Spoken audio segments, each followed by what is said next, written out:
Buenas noches. This is Senor Watson. I'm here to talk to you a little bit about Spanish 1. So let's get started.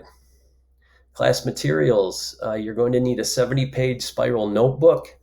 You'll need two folders, the three-prong folders with pockets. I'd like you to get two because they're relatively inexpensive right now. Maybe they cost like 10 cents.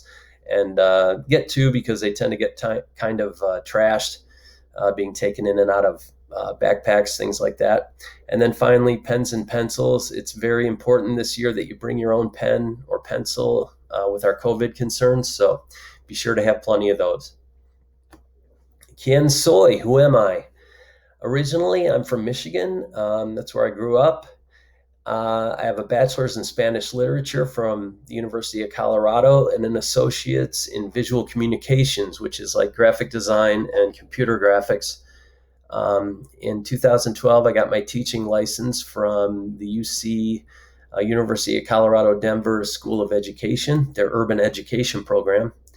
I've previously worked as a graphic designer and a web developer, and I'm a musician.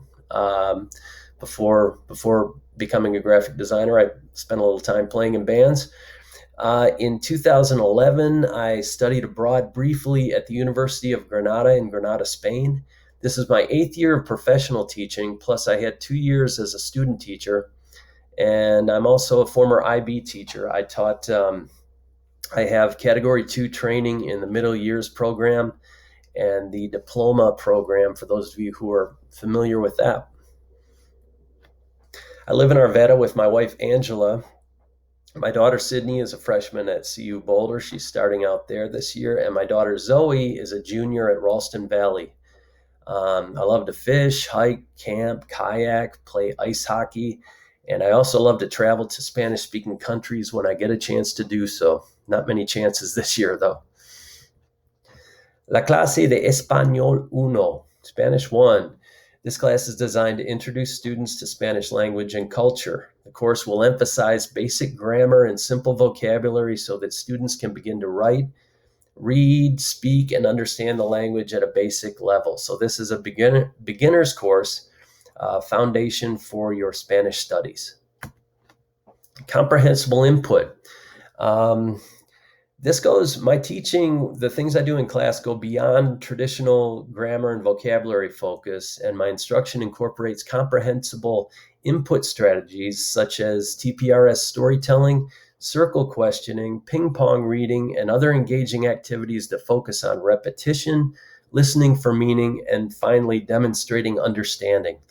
And in a nutshell, the goal of these activities is for students to actually start acquiring the language rather than just learning about it. And in each class throughout the semester, you can expect to have opportunities to speak Spanish in a comfortable, safe setting just about every day.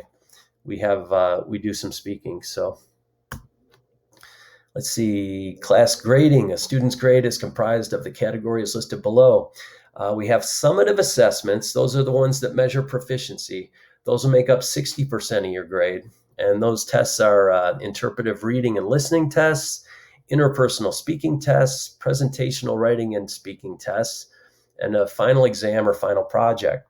And the rest of your grade is made up of formative work. It's 40%. And those are the things that we do to build toward proficiency. Things like our homework and classwork and activities, quizzes, participation in class, things like that. So those will make up 40% of your grade. La tecnología, technology. These are the things that we use, our computer and online resources. We have a Google Classroom. I'll be getting you the code for that as soon as I can. We use Google Sites, Google Meet, and all the other Google tools we have at school. Flipgrid, video editors. We have lots of Spanish sites. There are lots of good resources out there on the internet, like Conjuguemos, Study Spanish, Duolingo. We use Edpuzzle, Pear Deck, and other virtual resources, online games. I like to have a lot of games. And finally, my web page is, I'll just show it to you very quickly. Maybe I can get it to come up. There we go. I have to change some of the info on here, but basically that's it at the link right here.